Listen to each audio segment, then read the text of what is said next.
Hi everyone, welcome to day 5 of your Move Better Challenge. Today we are going to be talking about posture and how mobility and flexibility, or lack thereof, affects posture and why posture is so important.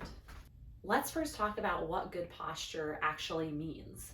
So when we talk about posture, it usually has to do with the spine. So when we look at the spine, it's got this sort of natural curvature to it. And the curves within the spine can become distorted if we have suboptimal posture. I like to use the analogy of a bowl of water. So if you imagine that the pelvis is a bowl of water, we don't want the pelvis to be tipping forward and the water filling out the front, right? So you can see my rib cage is now ahead of my pelvis. And that also causes this sort of forward head posture as well. And often we have this rounded shoulder effect. We also don't want the pelvis to be tipped backwards too much, right? So that's water spilling out the back, and that looks like this. So the ribs are angled in, the tail is overly tucked, and once again, this creates this rounded posture and this head forward position here. What I encourage people to think about when they're trying to find their optimal posture is to start from the ground up. So starting with the feet under the hips, grip down through the toes, feeling equal weight through the feet. Knees are soft, so locking the knees out tends to put the low back into a hyperextension, right? And then my water's kind of spilling out the front. So a soft knee. And then think about the ribs stacking over the hips. So instead of the ribs flaring out this way or back behind, think about the ribs stacked squarely over the pelvis.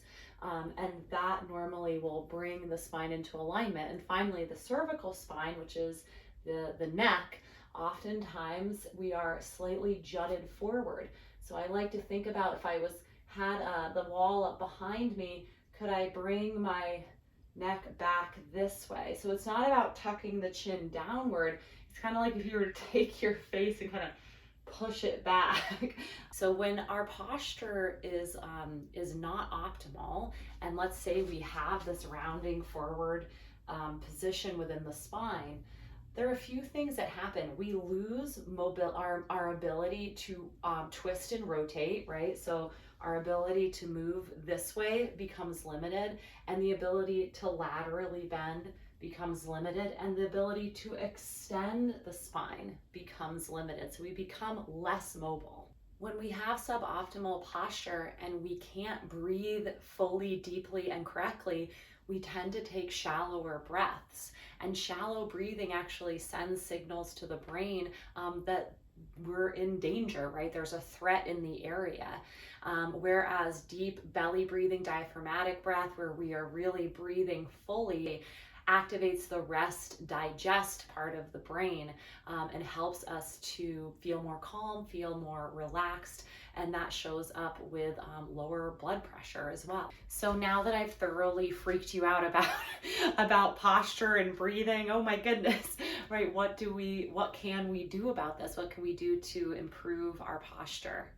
Be vigilant throughout the day about your posture and your breathing. When you're standing in line at the post office, how are you standing? What is your posture like, right? When you're driving is a great one, right? So if your head is out like this, I always tell clients, take your head, see if you can get the back of your head close to the headrest, right? Getting that cervical spine into alignment. Making your workspace more ergonomical, right? So for me, it's about getting a lumbar, a little cushion right where my low back is, so I don't slump down this way, right? Which really inhibits my ability to breathe into my belly. So it's different for everyone based on, like what does your workspace look like? What do you do for work? But making that space ergonomical, because it's really important to stay vigilant through the day. These 10 minutes of stretching are amazing, and they're definitely going to make a difference. But 10 minutes versus the other 12 to 15 hours of the day, right? We need to think about that. How are we seated? How are we moving? How are we standing during all that time? Because if you can really stay vigilant, that's what's going to make the most progress in your posture. Just like anything else, consistency is really the key here. Whether that's just a routine in the morning or doing something like setting a timer every hour so that you remind yourself, get up, stand, stretch for 5 minutes, and then sit back down. It's really unique. It depends on your lifestyle and your preferences. So don't worry so much about what other people are doing. Find out what is going to work for you.